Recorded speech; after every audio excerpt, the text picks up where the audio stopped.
আল্লাহর নবী সাল্লাল্লাহু আলাইহি ওয়াসাল্লাম বলছিলেন, এই দুনিয়াতে যা কিছু আছে, পুরা দুনিয়াতে, তার মধ্যে আমার তিনটা জিনিস পছন্দ। কয়টা ভাই? এক নাম্বার সালাহ, এক নাম্বার নামাজ। এটা আমার চোখের শীতলতা।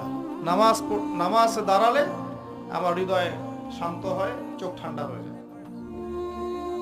এটা নবী সাল্লাল্লাহু আলাইহি ওয়াসাল্লামের পছন্দের। দুই নাম্বার, এই পুরা দুনিয়ার মধ্যে আমার পছন্দ হচ্ছে সুগন্ধি। কি পছন্দ? সুগন্ধি। 10টা টাকা যদি আর্ন করেন, 1 টাকার সুগন্ধি কিনেন, সুন্নাত। সুগন্ধি সাথে রাখতে হয়, ব্যবহার করতে হয়, মনটাও ভালো থাকবে। আর সুগন্ধি বেশি ইউজ করলে রোগ ব্যাধিও কম হয়।